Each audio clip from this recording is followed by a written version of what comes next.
U.S. history students, and may the 4th be with you today. Had to get a little humor in because today's chapter doesn't have a whole lot that's fun about it. In fact, I often find myself, when I'm rereading about this particular time in history or when I'm trying to teach it, I find myself getting really angry at this. You'll remember that I promised you at the beginning of the year that while I love our nation and I feel very blessed to have been born here, and I think that overall we've got it really great here in the U.S., there are parts of our history that we didn't do so well, that we didn't do the right thing. And I promised you at the beginning of the year that I would not gloss over that. It's important for us to understand our past and the mistakes of our past as well as its triumphs so that we can know what to do going forward. We've got to learn our lessons from the past, and there's some pretty ugly stuff in this chapter, or this section of this chapter. We are in chapter 10, section 3 in your book, which you should have out, and you should have already read the section. Page 332 in your book. And let's get started. Indian removal. Okay, so Native Americans had been in North and South America for many, many, many years, and they had lived in settlements, and there were some that were somewhat nomadic, but there were many tribes of Native Americans that were not nomadic, that were settled, and they lived all the way from Georgia to the Mississippi River. If you were looking at a map, let's say you could look on page 336 and 337 in your book, you'll see a map of part of the U.S. That goes from Florida, shows you where these particular tribes lived, and goes from Florida to Texas. But President Jackson and other leaders of the U.S. at that time wanted to be able to open up this land to settlement by Americans, specifically American farmers. And so Congress passed what was called the Indian Removal Act in 1830. And it pretty much was what it said. It authorized the removal of Native Americans that lived east of the Mississippi River. And basically what it said is these tribes that live east of the Mississippi, we're going to move them west. Congress then established something called Indian Territory. Indian Territory. This is U.S. land in what is now Oklahoma.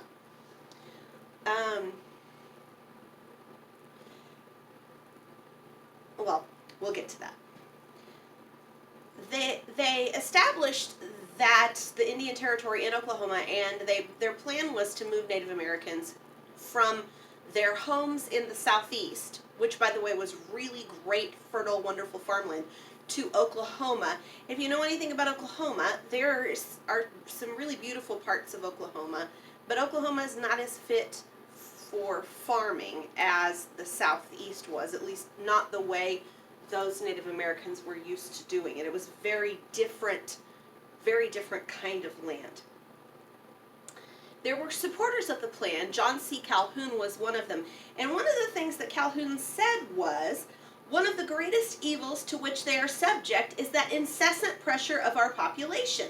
To guard against this evil, there ought to be the strongest assurance that the country given to them should be theirs. Calhoun, his thought was, if we move them, we can protect them. They can have this place, they don't ever have to move, it'll be fine. In order to manage this removal, Congress was going to have to set up some kind of framework for that. And so they set up a department in the government, a new government agency called the Bureau of Indian Affairs. And this was supposed to oversee everything that had to do with the Native Americans. So, I want to stop here here real quick and give you a term that is not in your book, but you are going to need to know this. This will be on your test. The 5 civilized tribes. This is a name that was given by white Americans to these 5 particular Native American tribes. It's a little offensive to label a group of people civilized or uncivilized, and what does that even mean? But this is what they were. This is what they were called, the 5 civilized tribes. And the 5 tribes that were under this title were the Cherokee, the Chickasaw, the Choctaw, the Creek, and the Seminole. I found that order is the easiest to remember. It sticks in my brain, mainly because I think it's in alphabetical order. Yep, it is. Cherokee, Chickasaw, Choctaw, Creek, and Seminole. You may have heard of some of those tribes. The Choctaw were the first to get removed. They were the first ones that were sent to Indian Territory. The Mississippi legislature abolished the Choctaw government. The Choctaw had their own government, and the Mississippi legislature abolished it, forced the Choctaw leaders to sign a treaty called the Treaty of Dancing Rabbit Creek. This was not a good treaty for the Choctaw, for sure. Basically, it gave 7.5 million acres of Choctaw land to the state of Mississippi. The Choctaw were moved to Indian Territory, and they were moved there during the winter. Now, granted, winters in the South are not maybe quite as bad as, winters, let's say, in Nebraska or whatever, but it was still winter, and it was a disaster.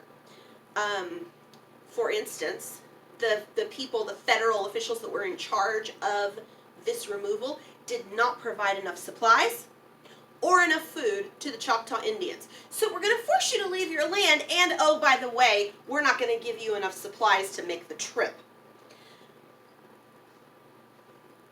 Most of the Choctaw that were making this trip were on foot, and by the end of this trip, 1/4 of the Choctaw people died of cold, disease, or starvation. Told you it's not going to be pleasant today. News travels fast, especially bad news, even in the era before the internet. And the news of what happened to the Choctaw spread. And it caused the other Native American tribes to resist removal. The Creek tribe resisted in 1836, and federal troops moved in. They captured around 14,000 of them and led the Creek to Indian Territory, many of them in chains, like they were criminals. One of the quotes that's in our book is from a Creek woman who was recounting the trip. And she said that the trip was filled with, quote, the awful silence that showed the heartaches and sorrow at being taken from the homes and even separation from loved ones. When you read the Native American accounts of these removals, it's pretty difficult to not get angry at what happened to these people. The Chickasaw tribe lived in upper Mississippi, and they negotiated a treaty for better supplies on their trip. They did get better supplies than the Choctaw, but that wouldn't have been difficult. Many Chickasaw lives were lost during their removal. So we've got the Creek, we've got the Chickasaw, we've got the Choctaw, and the Cherokee Nation sees this going on, and they had a little bit of a different reaction, a kind of a unique reaction, and let's talk about that. The Cherokee tribe, which is one of, I think, the most famous tribes in the U.S., and, maybe I'm saying that because I lived in Texas and Oklahoma, and I knew people who were part of the Cherokee tribe personally, but they were a little bit different.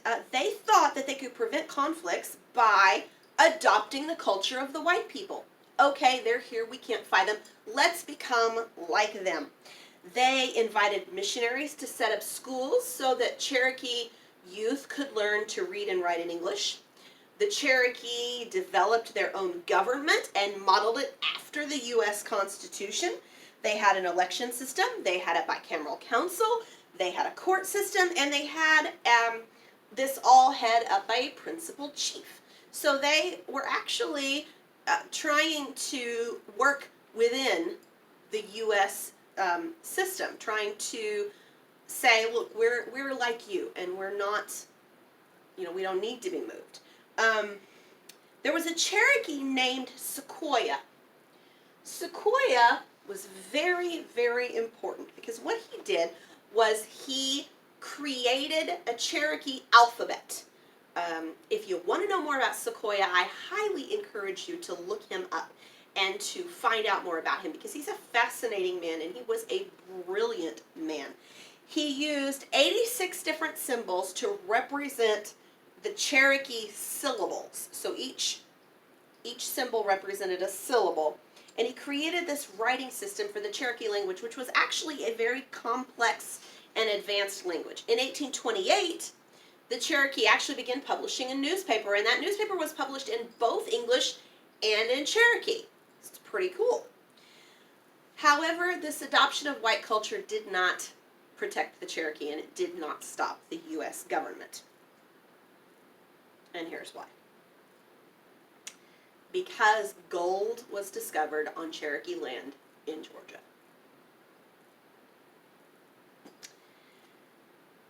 When gold was discovered, the Cherokee treaty rights were ignored. Georgia leaders began getting ready to remove the Cherokee. The Cherokee refused to move.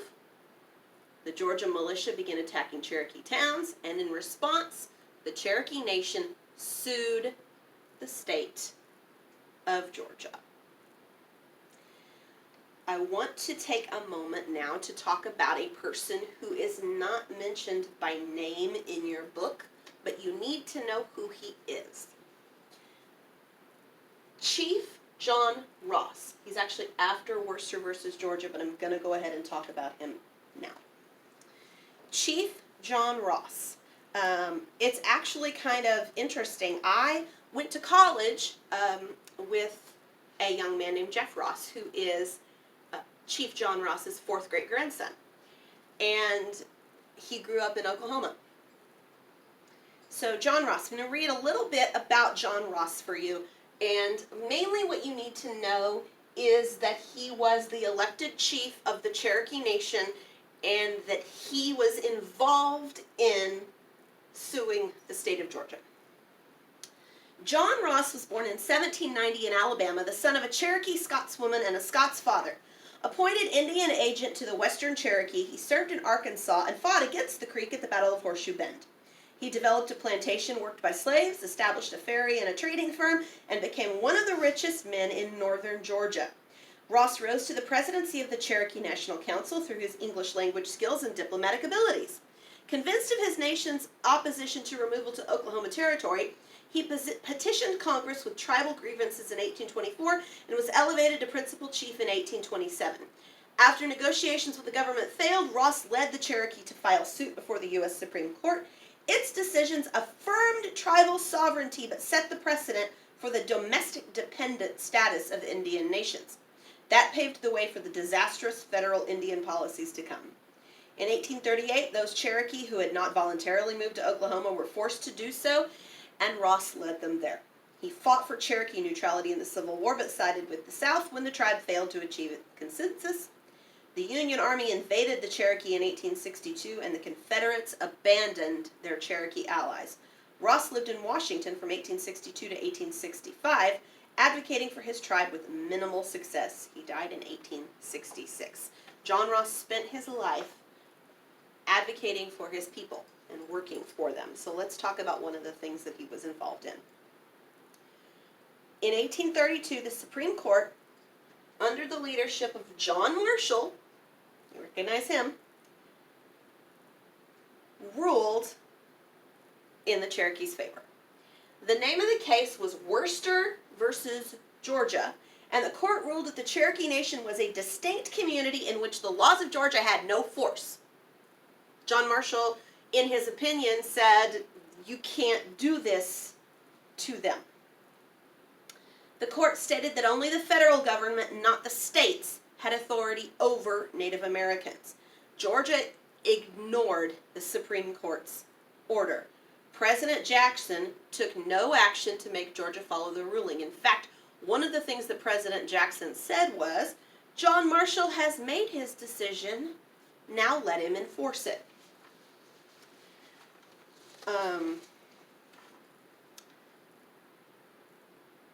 The president, one of his jobs is enforcing federal law, and Jackson didn't do that in this case. He violated his presidential oath to uphold the laws of the land, but most of Congress and most American citizens were not bothered by what Jackson was doing.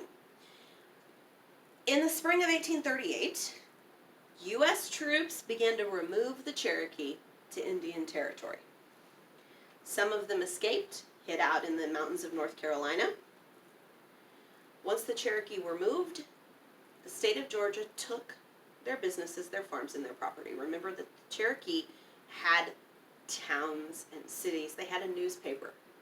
This was not a primitive civilization, and the government did not pay 1 cent for any of the Cherokee land or any of the stuff that they took from the Cherokee.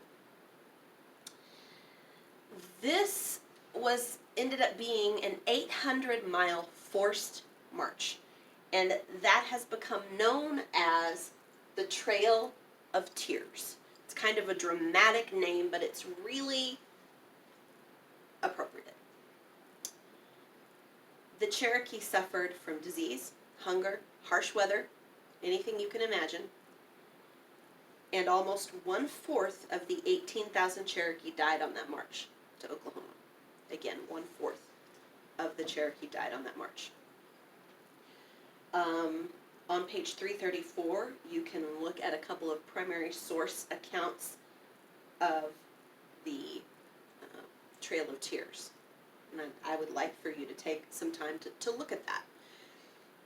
Other Native American tribes attempted to resist as well, decided to fight back. There was a Native American chief named Black Hawk. It's a cool name.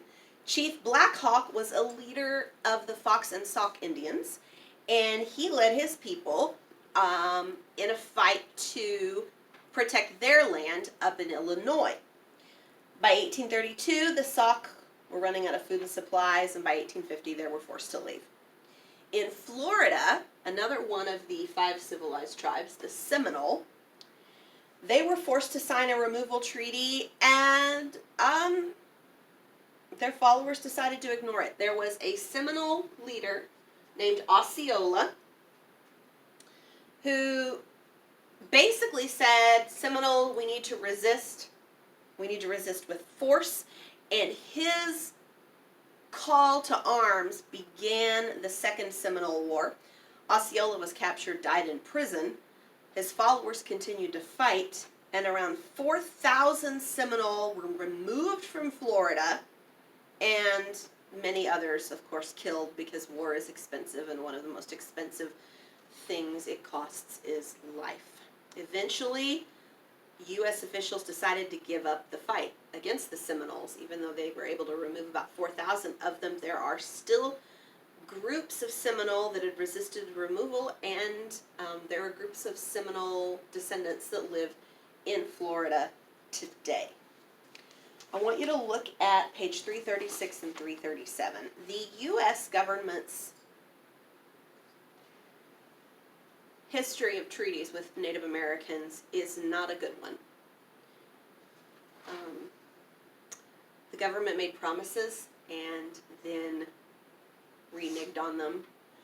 It's where we actually get our term Indian giver. It's kind of understood to be an offensive term now, where somebody gives a gift and then takes it back. And it's kind of always been funny to me that we call it an Indian giver, because it wasn't the Indians that were giving anything away and then taking it back. It was the U.S. government. This is a tough page in the history of America. You can look on 336 at the different treaties and what the results were, what happened, and you can read about the 5 civilized tribes there on this page.